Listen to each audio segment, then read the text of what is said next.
I'm Eric Schnell, Associate Professor and Emerging Technologies and Services Specialist at the John A. Pryor Health Sciences Library at The Ohio State University. And yes, we are required to emphasize the. My first topic for this year's panel is library labs. Creating a new library service often requires a good deal of time from concept to implementation. A new idea may require a detailed and well-thought-out written justification, including research evidence. A committee may be formed to manage the idea, and a needs assessment and usability study may be requested. In the end, an idea must be fully developed before it is released to our customers. All this comes at a price, a slow speed to market. As Stephen Abrams says, librarians like to process things to death, and death wasn't the original goal. Edison Labs was one of the most proficient in history. Not only did they generate a lot of ideas, they spent a great deal of time prototyping and working on half-baked ideas. The methods used by Edison have been embraced by many of the more innovative internet companies. Google, for example, has successfully used the labs concept to release prototypes of half-baked ideas as the first phase of the product development process. In fact, many of the ideas on the lab site have never become services. However, both Gmail and Google Docs both started out in the labs as half-baked projects. Google Labs is built on the principles of agile software development, which follows a project management approach that focuses on individuals and interactions over processes, getting the software to work rather than documenting it, collaborating with customers on the development process, and responding to change and feedback rather than following a detailed plan.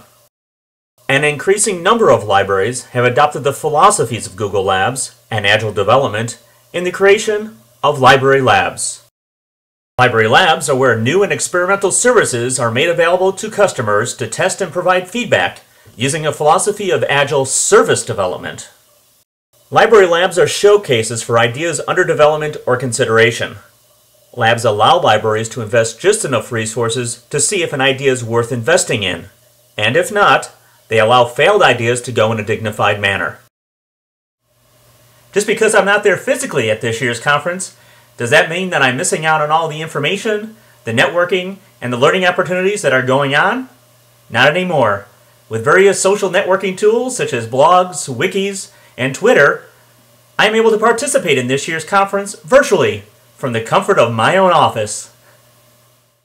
While many librarians converged in Seattle for the 2009 Association of College and Research Librarians Conference, many more participated from the comfort of their office spaces. This was made possible through the use of several technologies that allowed discussions and resource sharing to go on between on-site and virtual participants even as the presentations were still going on. Formally organized virtual conferences such as that offered by ACRL are becoming more popular. For example, the Healthcare Information and Management Systems Society also offered a virtual conference in the fall of 2008 and will be offering another one in June of 2009. A number of services, such as Crowdvine, allows conference participants, both physical and virtual, to connect with one another before, during, and after a conference. Looking through other people's profiles, Twitter feeds, and blog postings helps to identify people you may not know but now may wish to meet. The Medical Library Association has been working towards making its annual meeting more virtual and available to those unable to attend. In 2008, the annual meeting had a webcast of one of its plenary sessions and had 10 official bloggers. This year, MLA has an official Twitter stream, which is keeping attendees informed about conference happenings.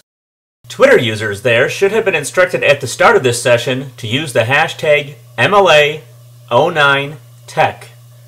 This tag makes it easier to filter out all the updates that are taking place during this session from all of the updates occurring throughout the conference. The use of the hashtag also allows conference organizers to use services such as Cover It Live. Such services capture updates from Twitter, allow non-Twitter users to interact, can deliver real-time polls, and archive the interactions for future use. I'm piloting the service for this session. Attendees uploading photos to Flickr are encouraged to use the tag MLA2009 to make it easier to search and group images from the conference. Attendees that upload videos to YouTube or bookmark URLs on Delicious have also been encouraged to make use of the MLA2009 tag. It is important to note there is no tag authority control.